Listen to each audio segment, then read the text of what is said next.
Service are preparing people for severe weather season. We'll tell you how coming up. Voters in Northeast Oklahoma headed to the polls today, making their decisions known about several school board races. Empire District Electric Company will soon be under new leadership after getting purchased by $2.4 billion in cash.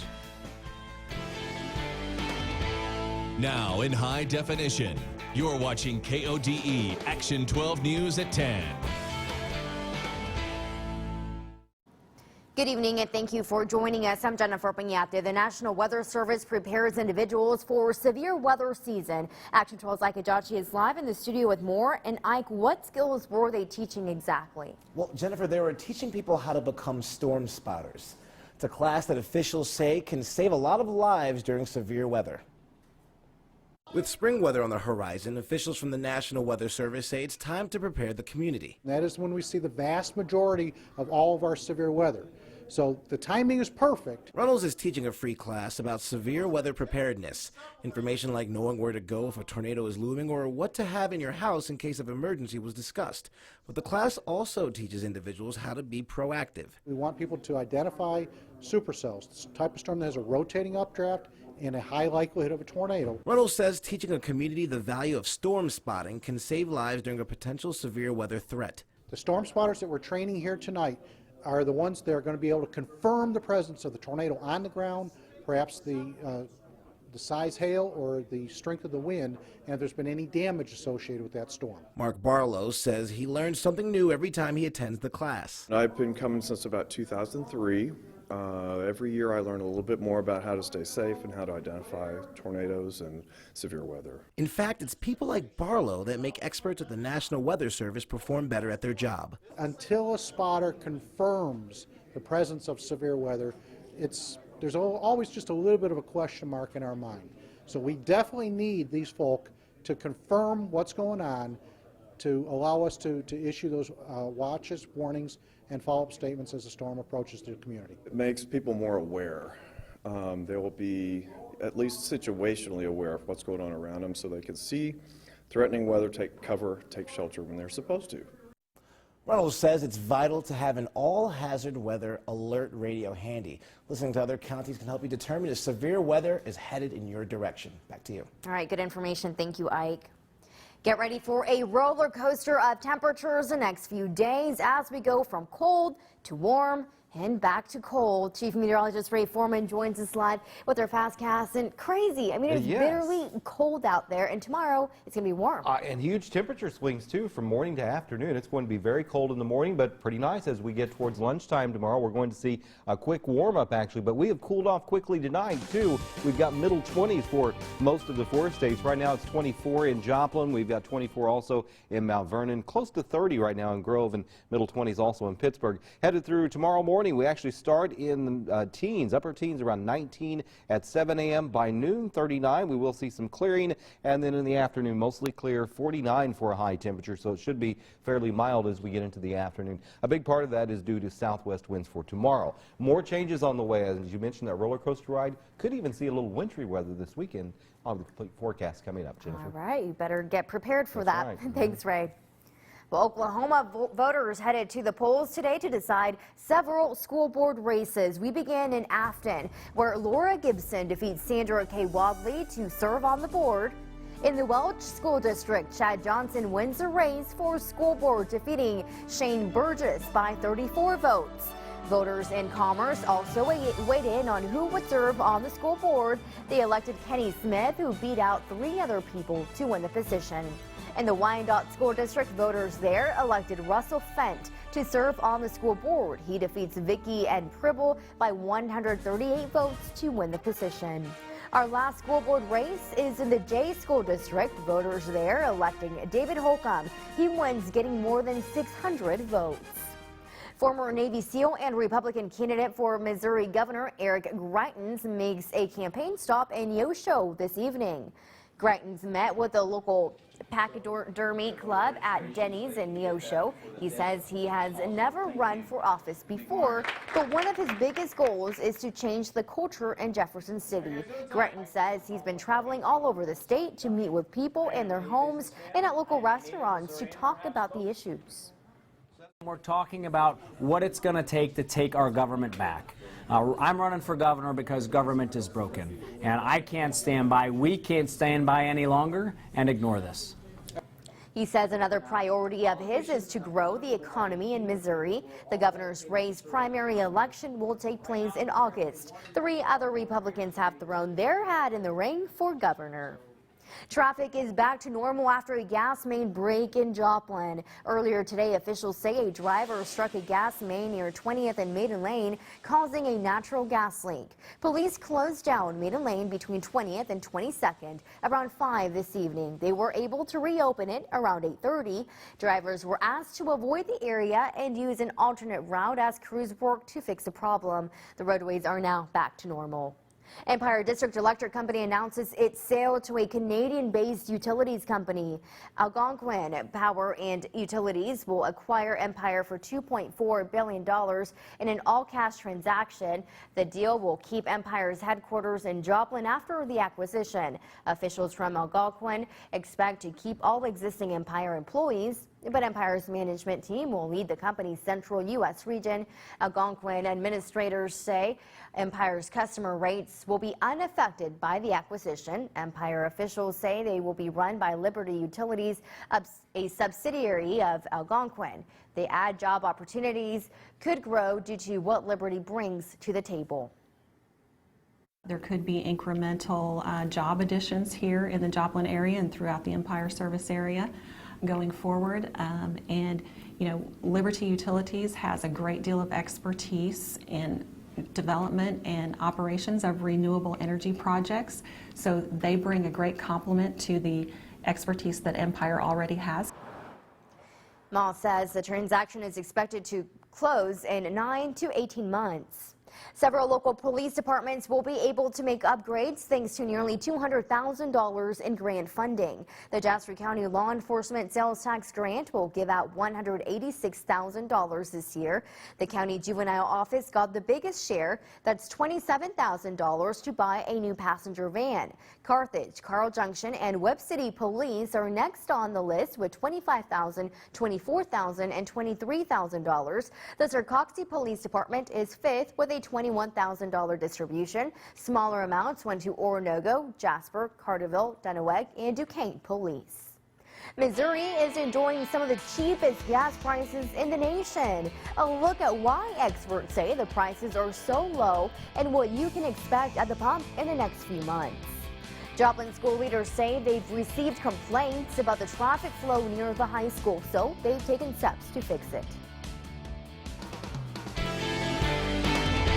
Now in high definition, you're watching KODE Action 12 News at 10 with Jennifer Pignate, meteorologist Ray Foreman, and Andy Searcy.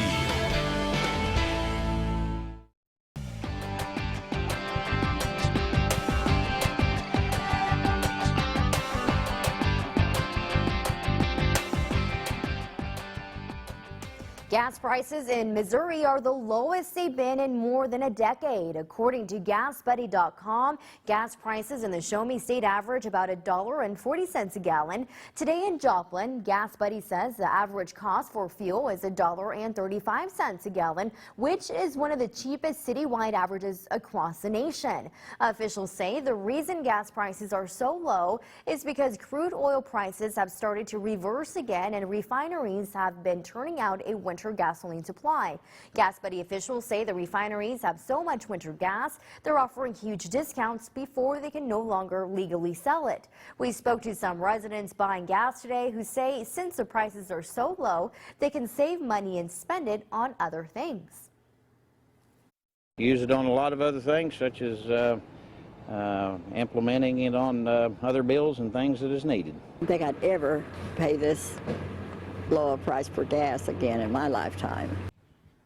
GasBuddy officials say they expect even lower gas prices in the next 2 weeks, but expect prices to go back up to close to $2 in March.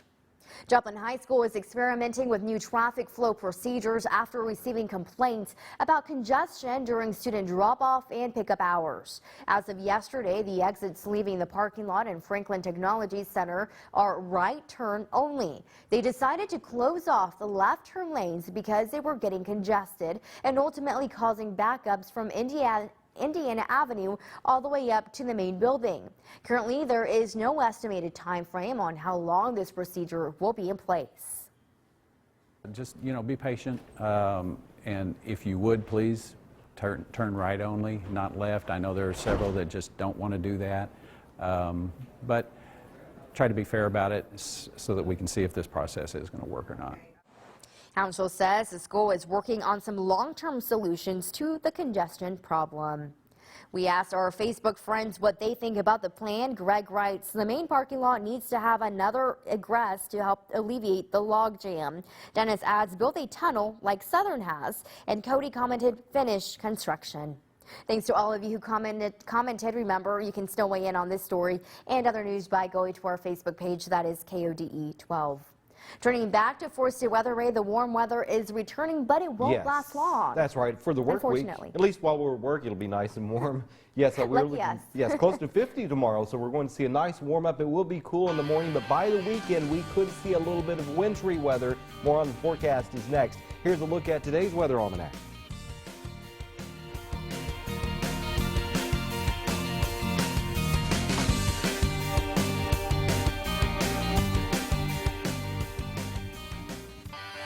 And now, your Storm Tracker forecast with meteorologist Ray Foreman.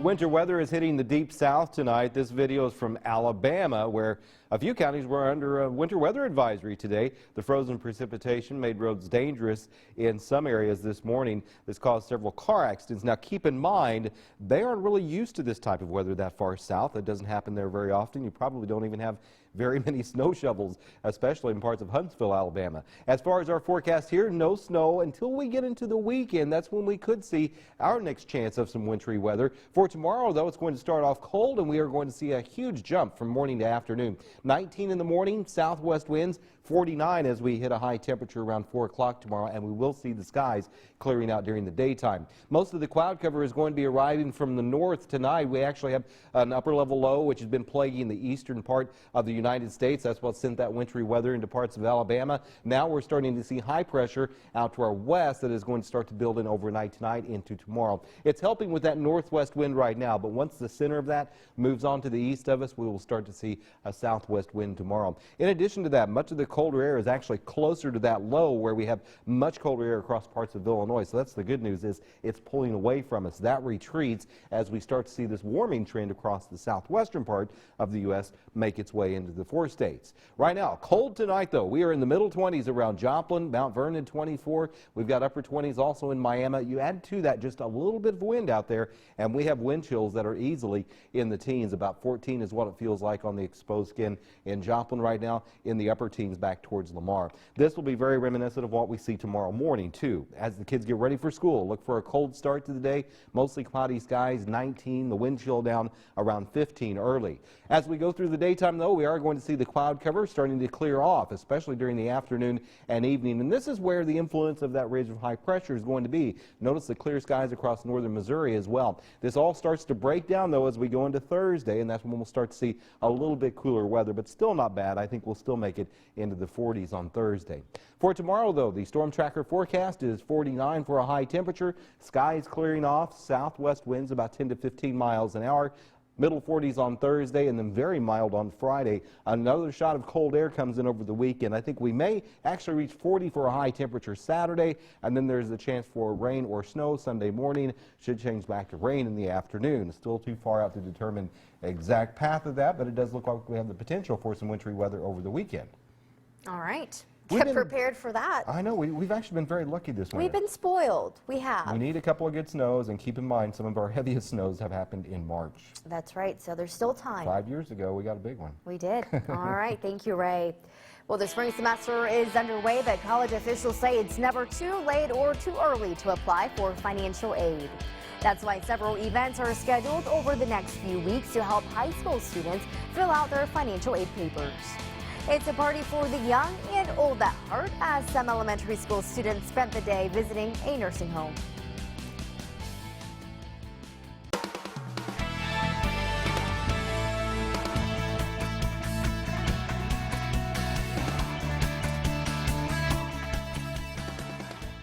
In the next couple weeks, local high schools will be providing events and workshops to help students complete the free application for federal student aid.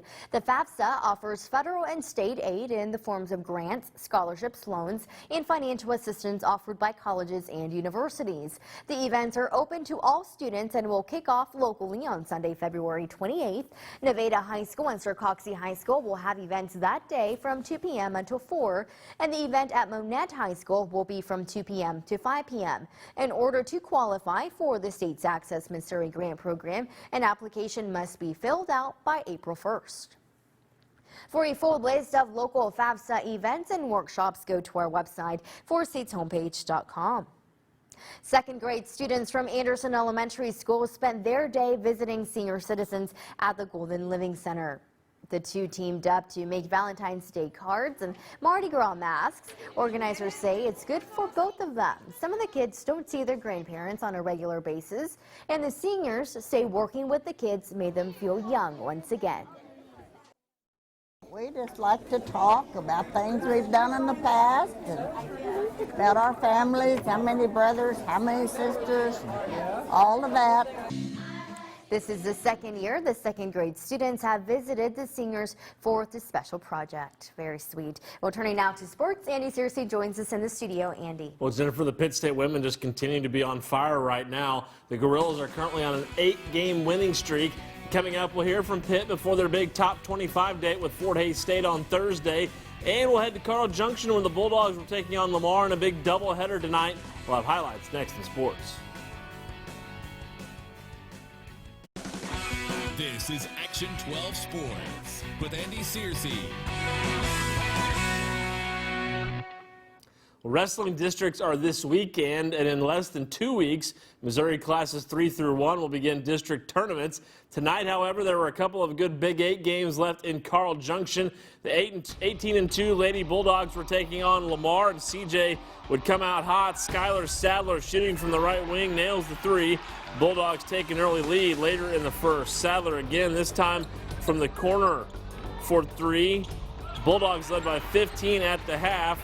In the second half, Lamar's offense looking better. Caitlin Mooney with the nice layup to reduce the deficit by 8. With CJ playing with purpose tonight, they go on to win big at home by the final score of 46-28. Afterwards, the Bulldog boys were facing Lamar as well. Lamar would jump on the board quick, but CJ responded fast. Seth Towery with the layup to tie the game at 2 in the first quarter. Lamar, though, beginning to heat up. Trey Mooney, the spin and the finish. Tigers would go up 12-8 after that bucket. And then in the second quarter, Mooney again, this time off the glass for 2. Lamar takes a 5-point lead, and the Tigers would go on to beat Carl Junction tonight 72-58. At McCauley, the Warriors were hosting Southwest Washburn. First quarter, Warriors on the run. Cameron Bertacino, no-look pass to Tommy Doyle for the layup. McCauley leads 6-2. A little bit later, Brendan Taylor, nice look to Hunter Husting for 2 more. Warriors up 8-2. Trojans trying to stay in it. Devin Rez with the quick move in the lane and the layup. At the end of the quarter, Colin Lowry, the quick release, would beat the buzzer. Warriors led 19-8 after 1 quarter. McCauley goes on to win it 70-53. The Warriors are now 18-4 on the season. The college hoops, big top 10 game tonight as Kansas was hosting West Virginia. Second half, Kansas up by just 3. Perry Ellis to Landon Lucas for the alley-oop jam. Jayhawks up 40-35. Later on, Kansas up by 4. Wayne Selden Jr. open for 3. 59-52 KU. West Virginia staying in it, but Perry Ellis would drain this 3 here, and the Jayhawks would go on to win it tonight 75-66. They'll play at number 4 Oklahoma on Saturday. Well, on Saturday, the Pitt State women trailed by as many as 17 points at Emporia State, only to rally back for an 8-point win over number 16 team in the country. The win gave Pitt their 8th straight victory and now has vaulted the Gorillas to a number 23 national ranking in this week's coaches poll. It also elevates the stakes for this Thursday's monster game at home against 5th-ranked Fort Hays State. Pitt trails Hays for second in the MIAA standings by only a game and a half. The Tigers won the first meeting of the season on January 2nd in Hays by 22 points. But the Gorillas are certainly playing a lot better since that contest. And it's not just a big game as far as the conference standings go either. With regional rankings coming out next week, a win over a top 5 team would be huge for the Gorillas. Well, they're awfully good. They're 21-2 for a reason, and unbeatable at home, 13-0 at home, I believe, and just a tremendous group of kids, experienced players. You know, they won the conference last year, lost their 6'5" All-American. All they've done is go 21-2, so they're very experienced, well coached. With every win, the target gets a little bigger on your back, you know, and I think coming into this game on Thursday, we realized that, and continuing on in the season, everybody's going to want their best shot at us, and so it's about coming in and staying focused, knowing what we need to do to get the job done, and just staying true to what's gotten us to this point. Big games for Pitt on Thursday night. Big games for Missouri Southern on Thursday night as well. They host Nebraska Kearney, and then they host Fort Hays State on Saturday for the men. Those are 2 really big games for them to stay ahead of those teams in the MIAA standings. All right, we'll see how they do. That's right. Thank you, Andy. Well, some kids in one community have some trouble playing basketball with no backboard. So some officers from their local police department went out and bought the kids a new hoop with their own money. Finally tonight, several officers in Ohio went above and beyond the call of duty to make sure a group of kids could continue to play basketball. 3 officers with the Laughlin Police Department were working second shift when they noticed some kids playing basketball. The only problem was the kids were playing on a hoop with no backboard. So the officers went out and bought the kids a new basketball hoop and backboard with their own money. The officers then put it together between calls and delivered it in the middle of the night so the kids would wake up to a nice surprise in the morning. The next day, the officers returned, this time to play basketball with the kids. That's awesome. That is. That is very cool. And a lot easier way to play basketball with a backboard. Although without the backboard, your accuracy obviously is at a premium. It has to be without nothing the but backboard. net. But it is certainly a lot more fun to play with the backboard, yes. It's just so heartwarming to see something like that. absolutely. You know, It the really dedication that they have to their community. That's exactly right. It's awesome. All right, well, thank you so much for joining us. Have a wonderful night. We'll see you back here tomorrow.